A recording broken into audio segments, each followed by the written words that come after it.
반갑습니다. 덥죠? 앞으로 계속 덥다 그러더라고. 계속 덥다 그래. 계절 얘기에 나오니까 말씀드릴게요. 정토는 추위와 더위가 없다. 추위가 더위가 없다. 이거 그냥 하는 얘기가 아니에요. 예. 추위가 더위가 없다. 더우면 스님이 추위가 더위가 없다. 있다고. 그거 꼭 명심하시기 바랍니다. 추위와 더위가 없어요. 예. 추위를 더 타고 또 더위를 더 타고 하는 것은 사람에 따라서 다르죠. 그렇죠. 신심의 바다에서 사는 사람은 추위와 더위가 없다. 저는 추위와 더위가 없습니다. 실제로. 저는 추위가 더위가 없어요. 35도, 6도에서 2주일 동안 계속 하루도 쉬지 않고 일을 했거든요. 그러니까 그 일한 거에 대해서는 별로 안 탔잖아요. 안 탔어. 별로 안 타. 오늘은 이제 불교 비전 63쪽이에요. 63쪽. 부처님은 4가지 지혜라. 63쪽 피었죠? 자, 이런 얘기를 했습니다. 이 부처님의 지혜가 수없이 많은데 그것을 4가지로 정리해 놓은 것이 이 해심밀경입니다. 근데 해심밀경인데 해심밀경에는 이 4가지 지혜가 자세하게 나오질 않아요. 그래서 이 4가지 지혜를 사람들이 알아듣게 정리를 해 놓은 거, 첫 번째로 정리를 해 놓으신 것이 원칙입니다. 원칙은 출가 자체를 중국어로 하셨어요. 어렸을 때. 원효보다는 4살이 많습니다. 원칙 해놨어요. 원칙 해놨는데 원효하고 동시대에 살았다. 동시대에 살았는데 거리가 있기 때문에 교감은 없었어요. 교감은 없죠. 이 저술들을 보면은 교감이 없을 수밖에 없어요. 보니까 없다. 왜 그러냐면 그 내용은 비슷하지만은 그 똑같은 문장 이런 것들이 없어요. 비유라든가 이런 게.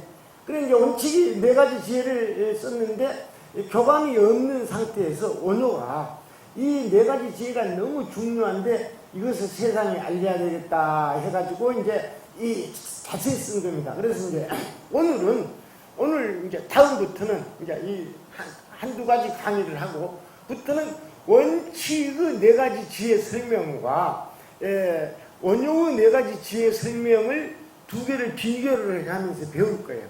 이건 너무 중요합니다. 왜 중요하냐 하면 동국대학교 개교가 맹진학교다 지금 생각하니까 2년제 맹진학교부터 지금까지 118년 됐어요.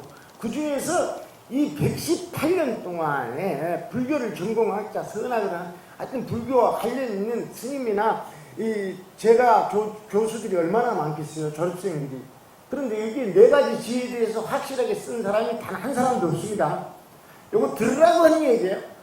들으라고. 저는 이제 오늘부터는 계속 강의가 조금씩 이제 야구르게 합니다. 야구르고 깊어져요. 왜 그러냐면 그래야 돼요. 그래야지 관심을 갖죠. 그냥 스님 얘기만 하세요. 옆에 씹지 말고 아니 내가 씹어가면서 할 거예요.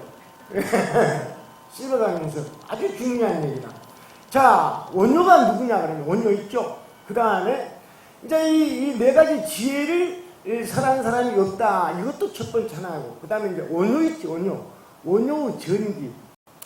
이 원효나 자장은 조금 앞이지만 동시에 산 의상이라든지 뭐 이런 분들 있죠.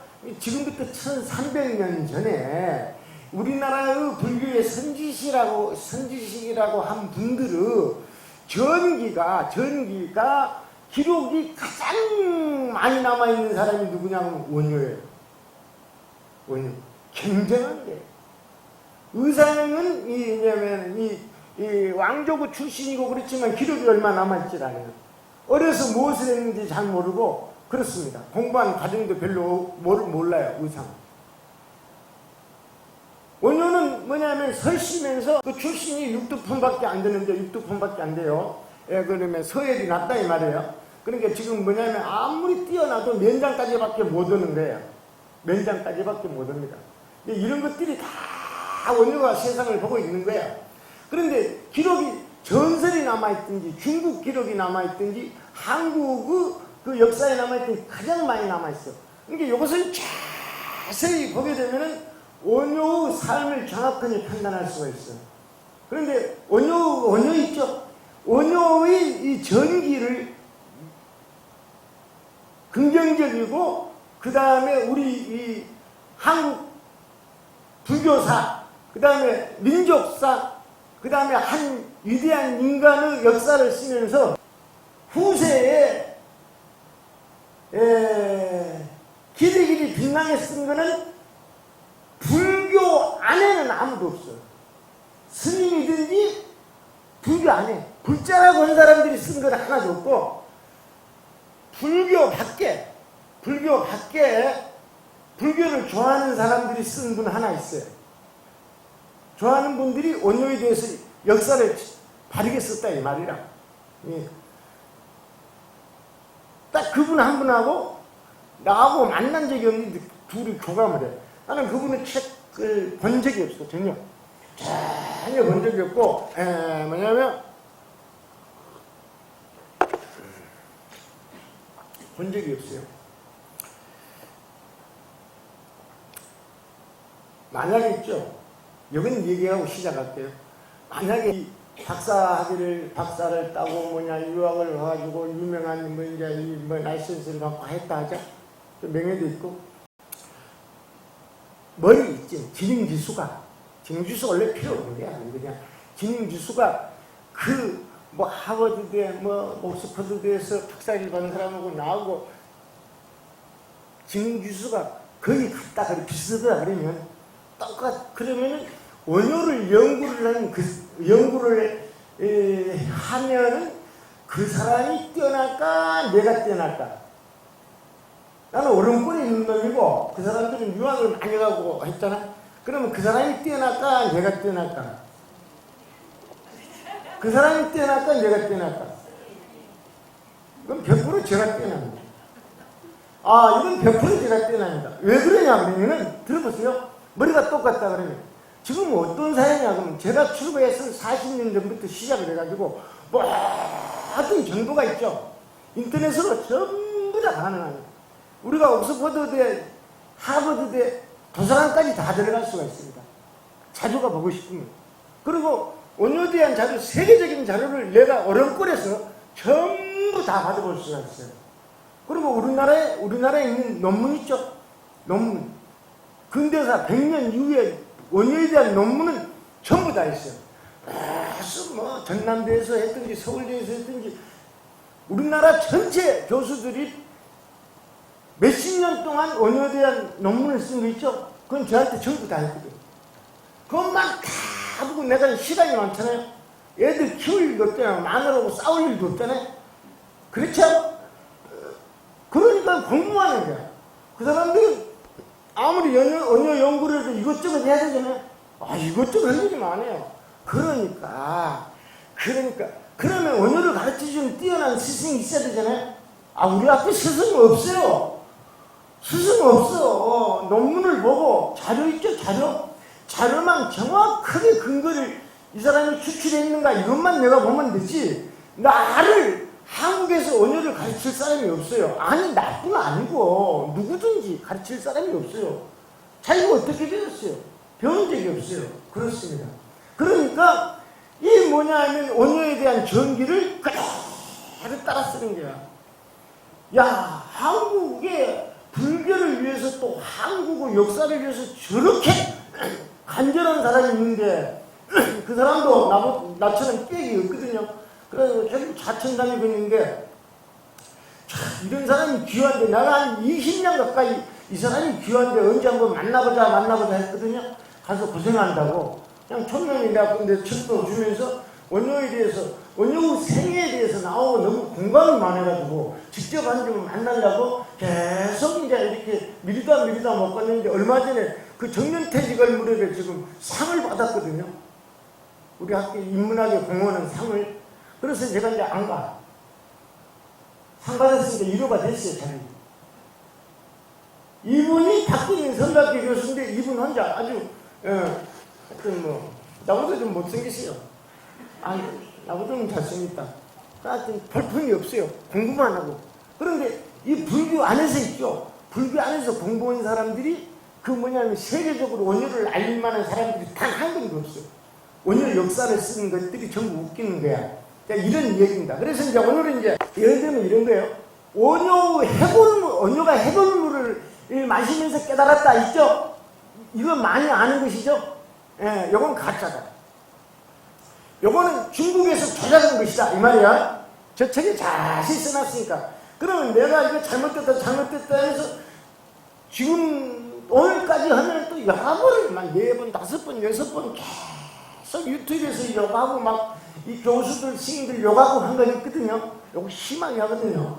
그러니까 아무도 얘기 안 하잖아요. 자기가 쓴 사람 있죠? 아무도 얘기 안 하잖아요. 그 정목이가 들어와서 얘기 안 할까? 그냥 시벽이 시소상 할까? 뭐야? 이거 우리가 다시 좀 생각해야 되겠다 하고 말 안 하는 것이거든요. 예, 요거 그렇습니다. 해골을 못 마셨다. 그래가지고 우리나라 무슨 원효 유적지 가면 전부 해골 해놨거든요. 일본에는 있죠. 일본에 고른 그림들이, 원효를 사모하는 그림들이 있죠. 해골물을 마시는 그림은 없어요.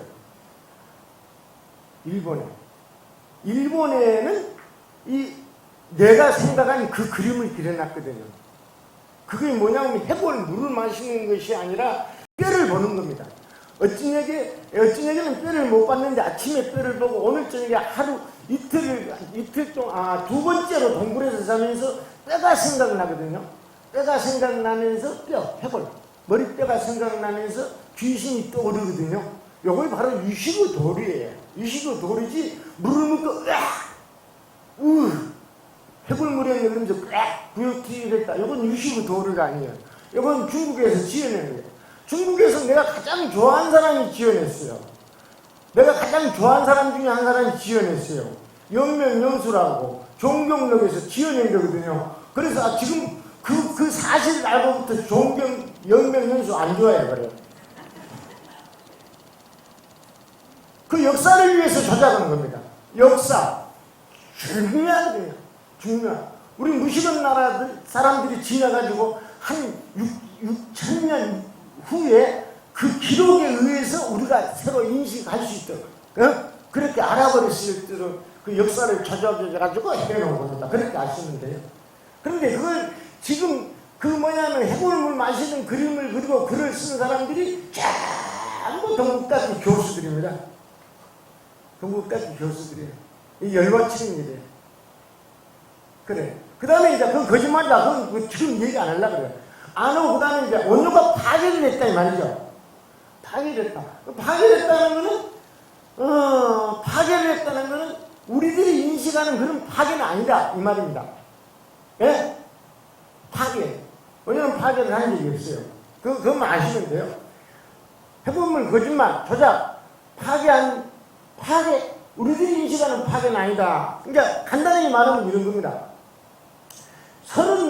16살에 출발을 해가지고 34살에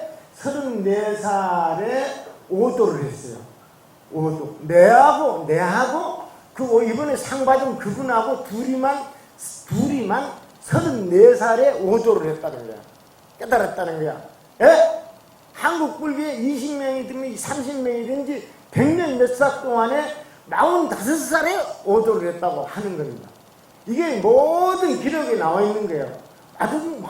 신라시대 때 45살이면 어떤 사람인지 알죠? 할아버지.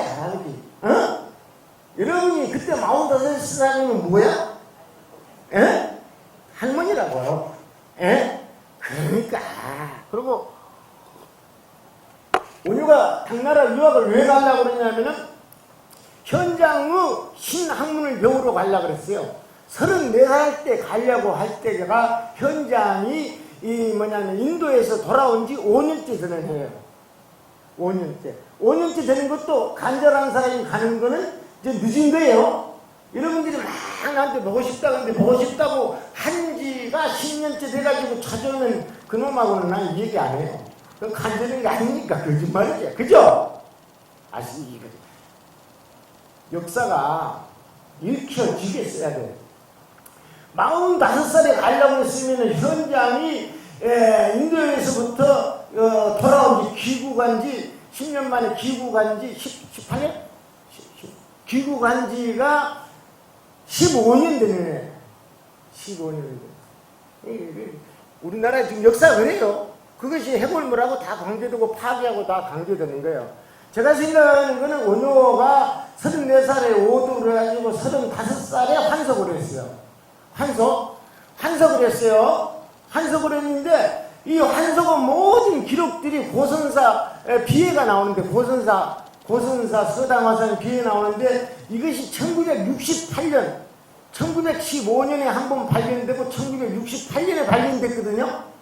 그 전에 사람들은 이 고선사 비를 보지를 않아요. 보기는 봤어도 번역을 못해요. 아니 지금도 번역 못해요. 고선사 비가 5분의 1이 떨어져 나고 5분의 4가 남았거든요. 대단히 많이 남은 기록이에요. 이 고선사 비에 적혀있는 그 기록들의 자료는 누가 조사를 했냐 그러면 여러분이 알 수 없지. 한국 불교는 얘기를 안 해요. 누가 조사를 했냐 그러면 원효 선자인 설중업이 조사한 거예요.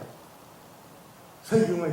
원효가 열반한 뒤에 약 112년 후에 할아버지가 돌아가신 지 112년 됐거든요. 112년 됐으면 그 자료가 원효 고향 쪽에 많이 남아있었다 이 말이다. 그렇기 때문에 고선사 뒤에 있는 기록이 거의 사실입니다. 거의 사실이에요. 예. 그래요. 기가 막힌 이 역사 참 놀라운 일이에요. 자기가 아들을 낳았는데 설충이고 설충 그다음에 이제 손자를 낳잖아.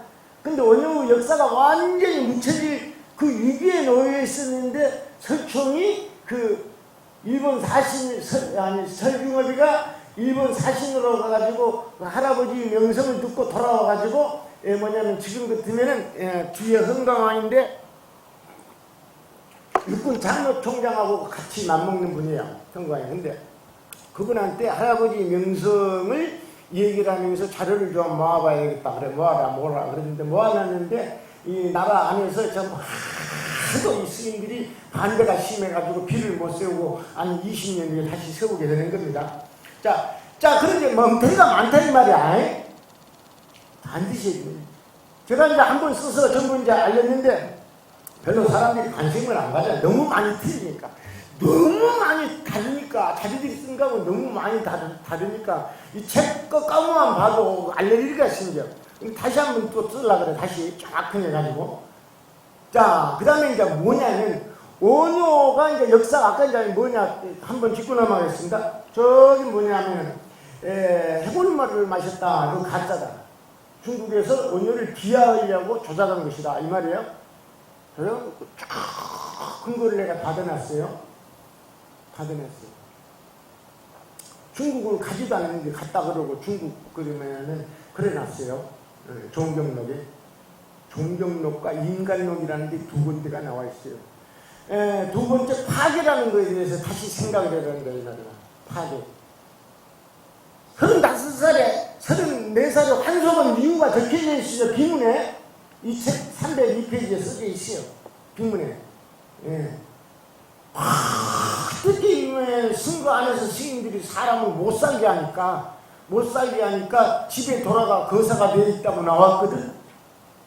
명확하니 이 글이 다 바뀌어지고 번역이 세상에 알려지면서 지금까지 원효에 대해서 뻥을 쳤던 학자들이 입을 다물고 있는 거예요. 이게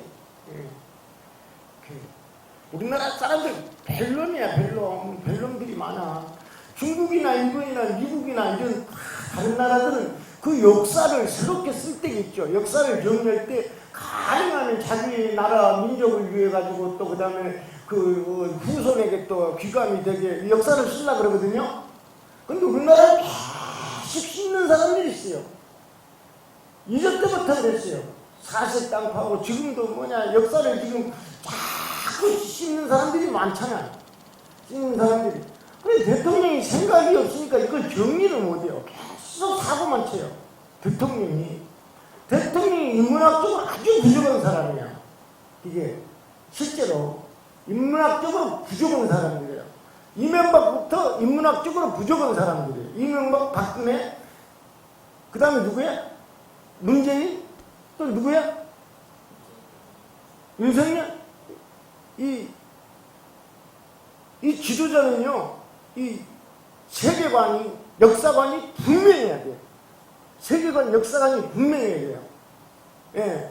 과학이나 뭐 이런 거 있죠. 경제나 이런 거는 뛰어난 사람들한테, 예, 맡기더라도 이 역사관, 세계관이 분명해야 됩니다.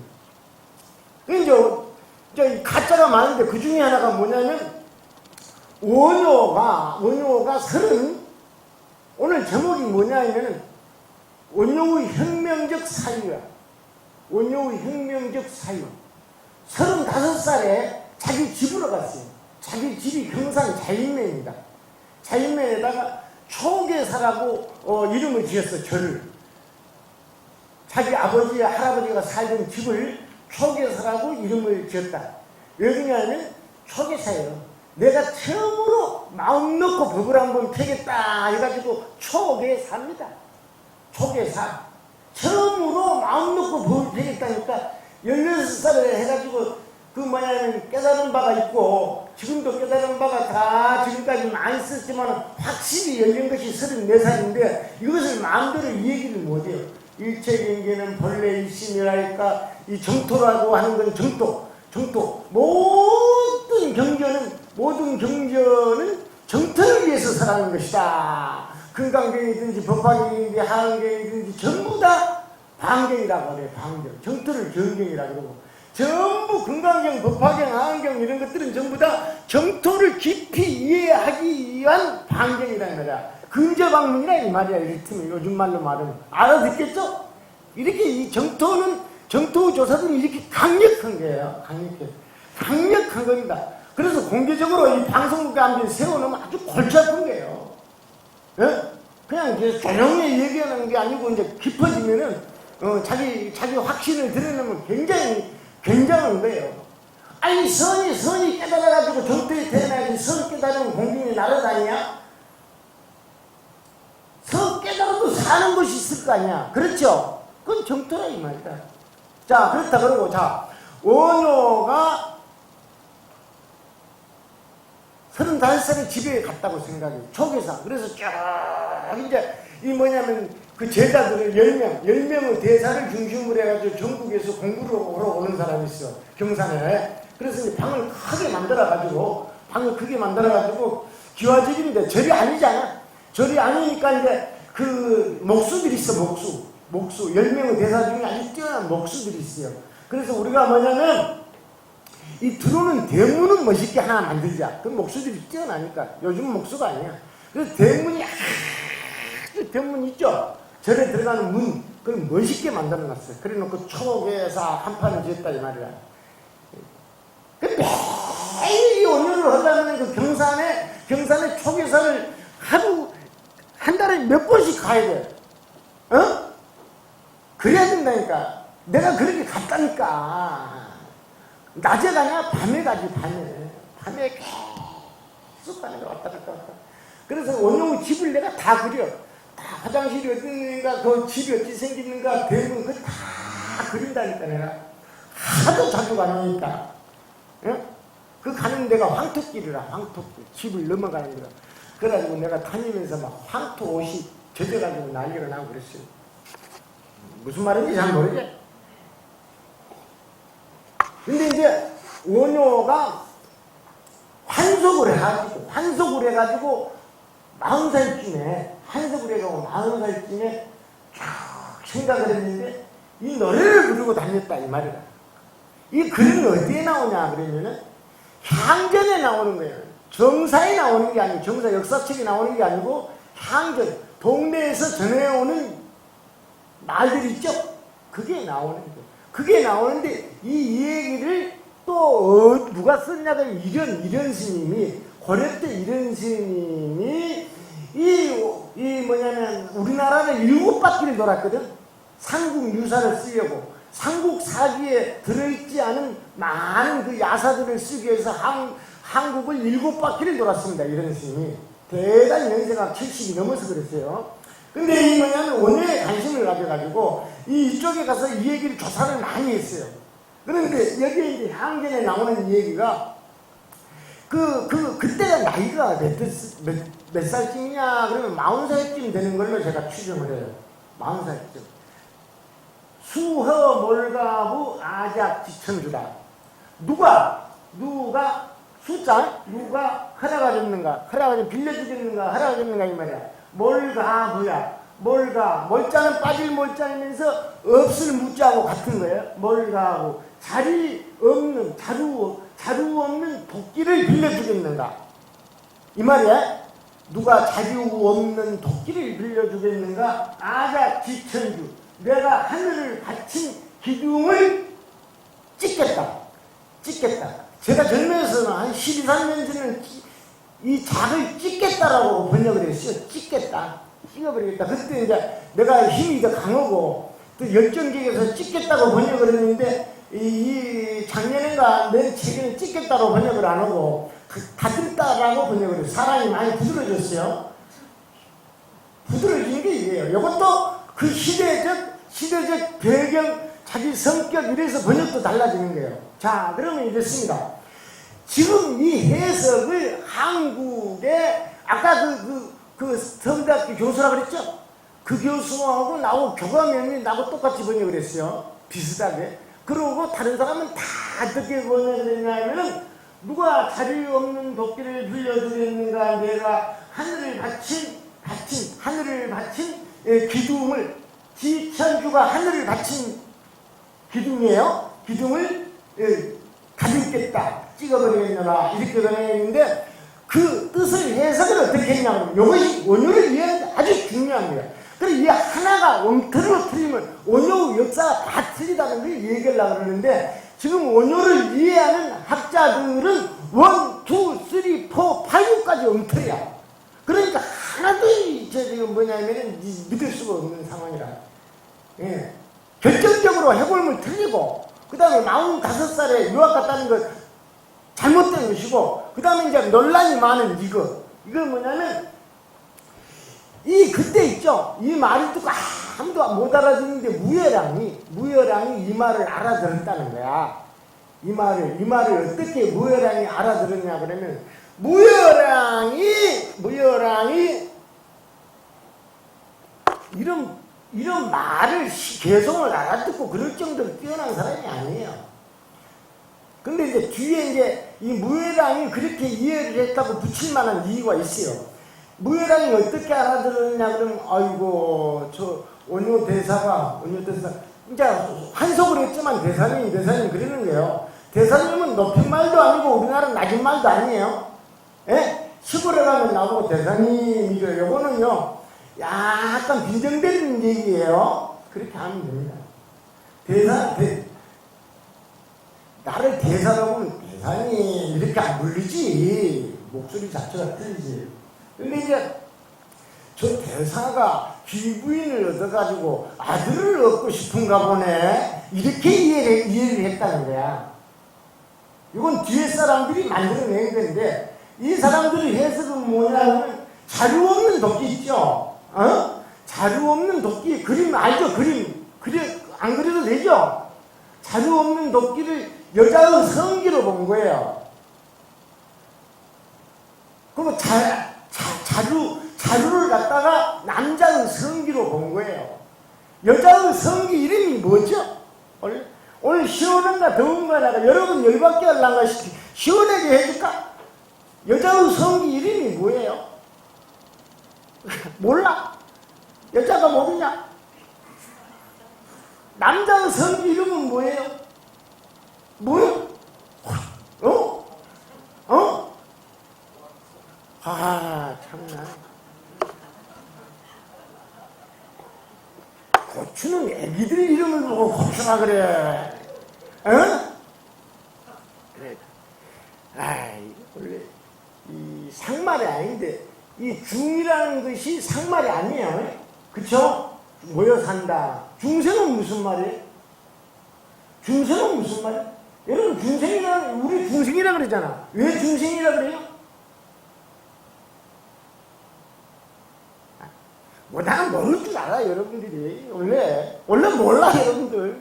알았어도 잊어버리지만 근본적으로 몰라. 딴리가 다 가는 거야. 중생은 사람이 모든 생명이 원으로 이루어졌거든. 여러 가지로 이루어졌어. 여러 가지로 만들어져 태어나. 여러 가지로 합해가지고 태어나면 중생이라 그런 거라. 중생은 구마라집이 번역한 거예요. 현장은 유전이라고 번역했어요. 의식이 있다고 유전이라고 번역해요. 예. 그래요. 이 축생들을 갖다가 구마라집은 방생이라고 번역했어요. 방생이 맞아요. 방생이 훨씬 옳아요. 근데 현장이 축생으로 번역했거든요. 여러분, 이 전부 모든 사람을 빼고 난 동물들이 축생입니까? 축생입니까? 아닙니까? 축생입니까? 아닙니까? 아니지. 축생이라는 건 가축축. 집에서 키우는 의미가 크지. 그 새가 축생이야? 벌레가 축생이야? 근데 다 축생이라 그러잖아. 그러니까 우리는 현장과 하면 구마라집의 번역을 혼용해서 쓴다. 그래서 불교가 쉽지가 않아. 뛰어난 사람이 없어서 그래. 뛰어난 사람이 없어서. 이런 거 얘기해봤자 젊은이는 맨날 시비만 한다 그러니까 안 해, 내가. 방생이 맞지. 왜 방생이 맞냐 그러면, 방생이 맞냐 그러면, 살아있는 움직이는 생물 중에서 사람만 직립인 거 아니라 직립. 예? 그래, 방생이란 말은 옆으로 다닌다 이 말이야. 사람만 빤둥이 서서 다녀. 다 옆으로 다녀. 예? 그래서 방생이라고 그랬다고. 구마라집이 뛰어나지. 자, 그런데 이제 그렇다 그러면, 자, 이거 보자. 이건 무슨 말인지를 모르니까 이 도끼를 여자의 성기로 보고, 여자의 성기가 X야, X. 그제? 맞지? 남자의 성기는 자 X야, 그죠? 예, 그렇게. 그래가지고 이제 더 나쁜 말로 하면 여자는 한 글자로 돼. 보고 X인데 한 글자로 해버려. 한 글자로. 알았죠? 알아요? 쌍시옷을 해가지고 한 글자로 해버린다고. 이거 한국말이야. 원래 신란말이야. 한국말이야. 남자는 자X인데 더 심하게 이제 더 작게 해가지고 한자로 써버리거든. 그래요? 모르는 사람 있으니까. 모르는 사람 다음 주부터 오지 마. 여러분들은 빨리빨리 돌아가야 돼. 근데 그것이 다 우리말이야. 우리말이에요.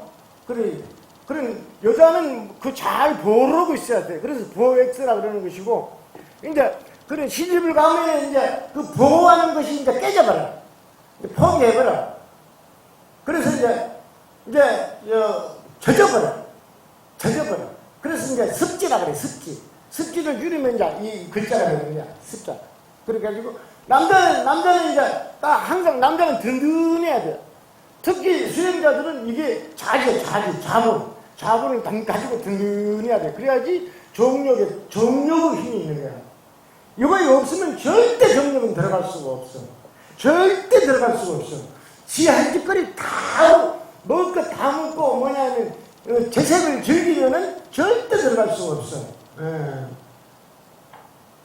그건 나는 아주 노골적으로 이해하라. 그걸 딱 보면 이 사람이 정력이 들어가는지, 정력이 센지 안 센지 알아버린다. 남녀가 하는 정력 말고 정력 말이야. 알았죠? 정력 힘. 이게 무서운 거야. 이걸 잘 조절을 하면 밥을 적게 먹어도 살아.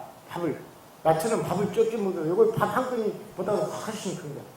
그래가지고 이제 남자가 이제 장가가면 이제 이 든든히 가지고 있는 거 이제 허비를 해버려. 허비를 해버리니까 조지가 되버린 거야. 조지. 말라버려. 말을 쫓자. 에? 조지가 되버려. 조지가 두 자로 한 자로 고치면은 막 그거잖아. 그제? 그런 거야. 그런 게, 내 말이 맞아. 왜 그러냐, 신라트나 지금이나 말은 똑같아. 발음은 똑같은데 글자가 있고 없고 그런 거예요. 그렇습니다. 그래가지고 이제 이 지천주라는 거는 뭐냐면 하늘 있죠. 하늘과 땅을 지탱해주는 그 시대. 한 시대에 천주라는 거는 하늘과 땅을 지탱해주는 기둥인데 요거는 뭐냐면 그 시대, 한 시대, 인간, 한 시대 사회를 이끌어가는 이 법칙을 말하는 거예요. 법칙, 규범, 이걸 말하는 거예요. 그런데 있죠.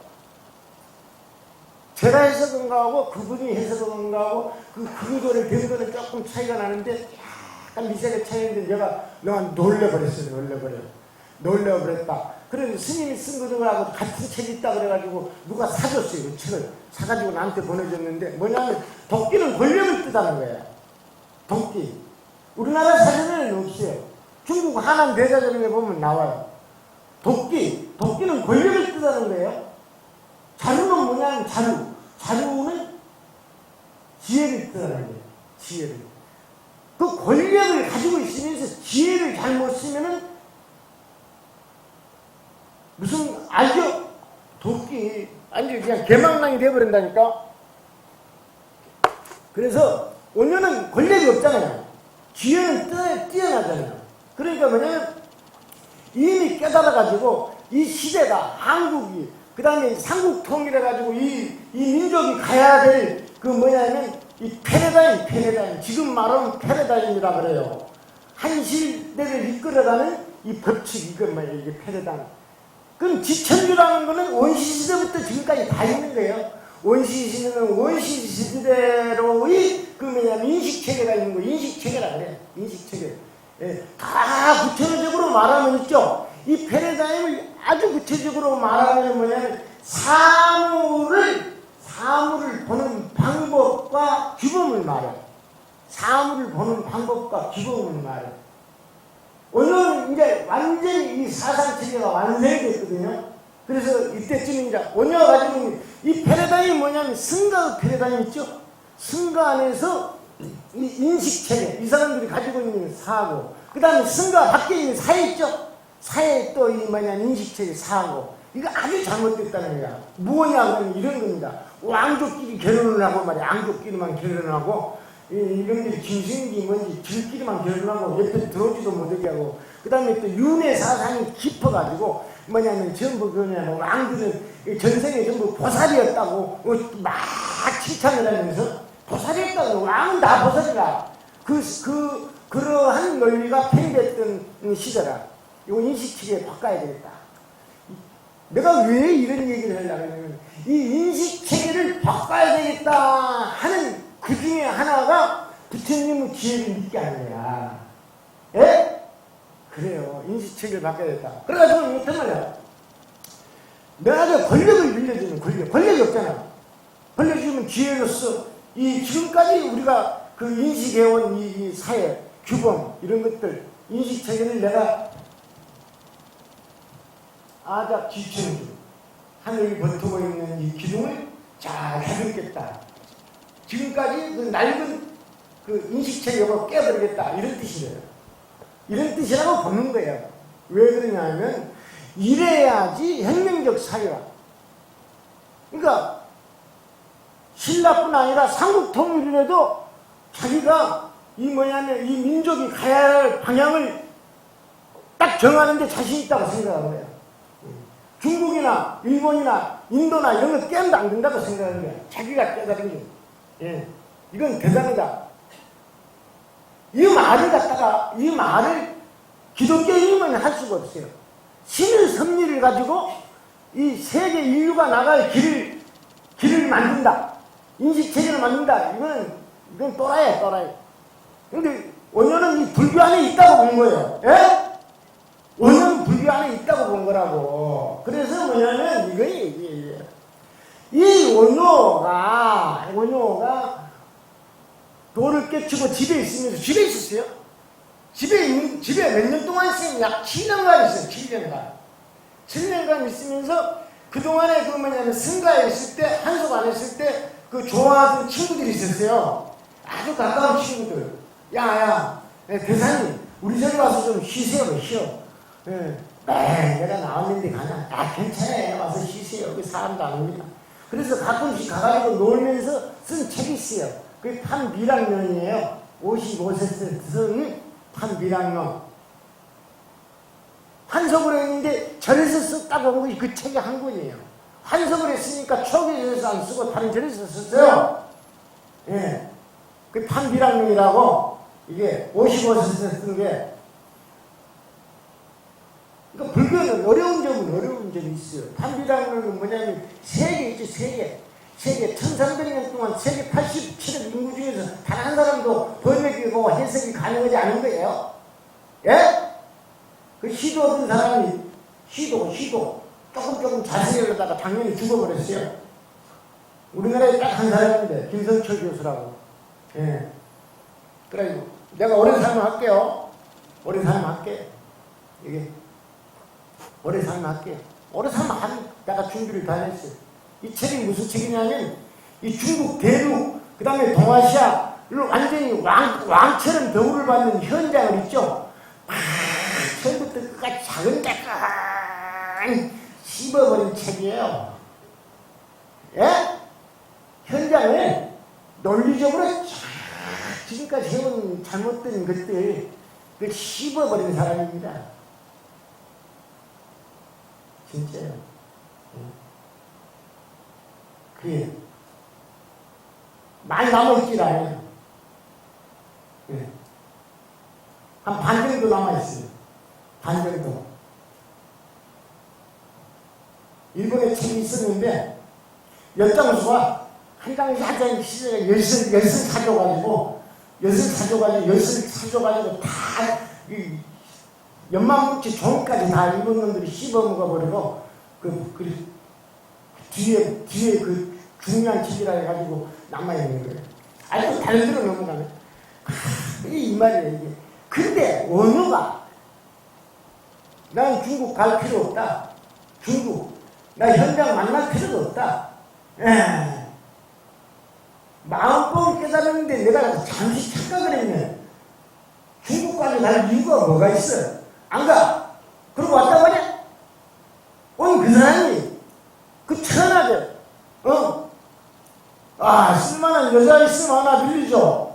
내가 그 뭐냐면 아주 천주를 갖다가 하늘을 바친 기둥을 하나 만들겠다, 깎겠다, 이래가지고 하늘을 바친 기둥이라는 거는 제목이라는 거야. 동양이라는 거야. 유명한, 제목. 알았죠? 인재라는 거야. 예. 그렇게 해석을 했다, 이 말이야. 그래가지고, 그렇지. 요석이 그냥 바보 혼자 지내니까 원효하고 그냥 살게 둬야 되겠다. 그래가지고, 요석을, 혼인을 시켰다, 이 말이야.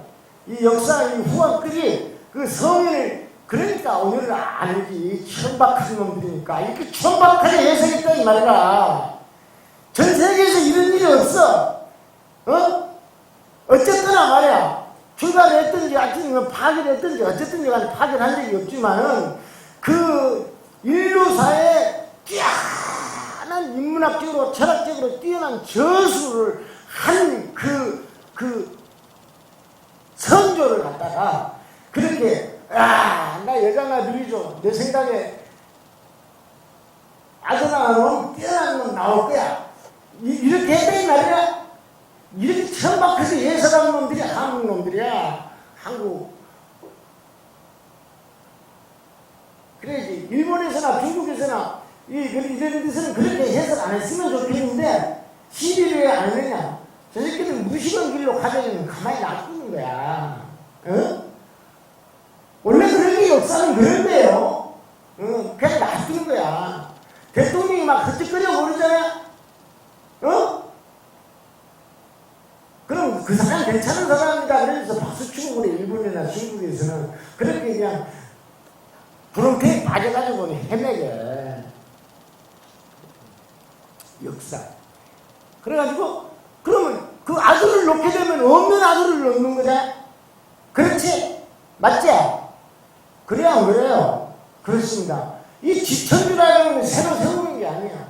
지천주라고는 천주라고는 거는 사회가 혼란하든지 평화롭든지 언제든지 서가 있는 거야. 땅과 하늘이 버텨가지고. 그럼 하늘이 무너져버리면 어떻게 됩니까? 이 기둥이 없으면, 인간이 살아가는 이 도의 법칙이 없으면은 그건 기둥이 없다는 거야. 기둥이 없으면 하늘이 무너지지. 하늘이 무너지면 인간아 다 죽어버리지. 그래, 지천주는 인류가 있을 때부터 있는 거야. 이건 항상 시대에 적응해가면서 새롭게 만드는 것이 이 선지자들의 일이야. 그런데 원효는 이때쯤 내가 삼국통일하고 민족이 갈 길을 이 인식체계, 요즘 말하는 패러다임이라니까, 사람을 바라보는 방식, 그 다음에 법도, 주범, 이것을 새롭게 만들어야 되겠다. 이렇게 해가지고 완전 혁명적인 글을 쓰기 시작해. 예? 그 중에 하나가 불교는 부처님의 지혜를 믿어야 된다. 그래서 시작하는 거예요. 그렇게 생각하는 겁니다. 잘 들으셨어요? 잘 들으셨어요?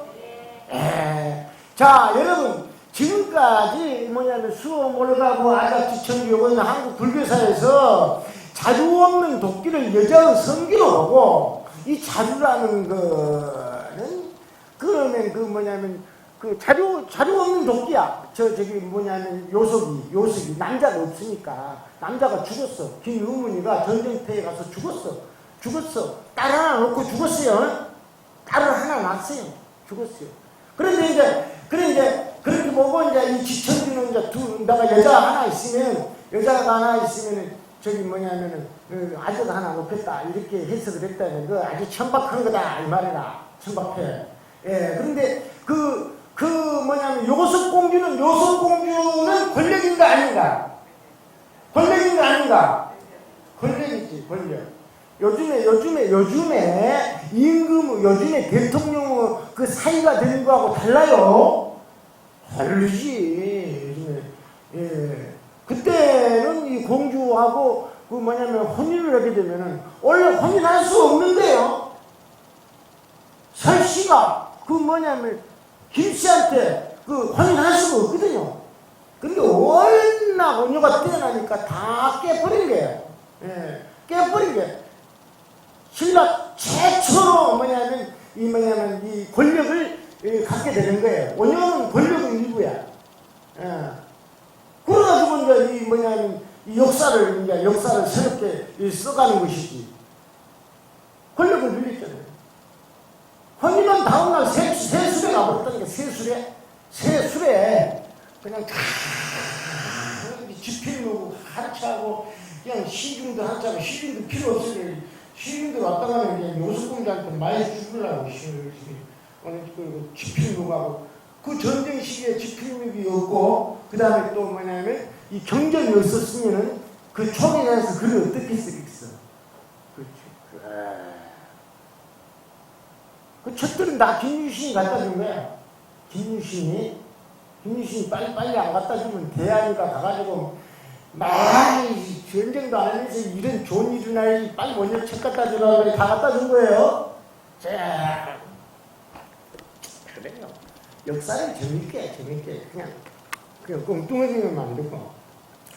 그러니까 원효의 다시 재조명해야 된다 이런 거고, 불교도 다시 봐야 된다 이런 것이고, 오늘부터 오늘 일단 넘어가면 또 요거 이런 얘기 1편, 2편, 3편 했으면 좋겠는데 하지 말고, 다음 시간에는 원효가 새롭게 내가 이 지천주, 이 인간이 살아가는 지천주, 인식 체계를 바꿔야 되겠다. 불교도 바꿔야 되겠다. 박교도 바꿔야 되겠다. 그래가지고 이제 저수를 쓰기 시작했다 이 말이야. 그 중에 유명한 저수를 하나 소개하겠습니다. 다음 시간에. 예, 감사합니다.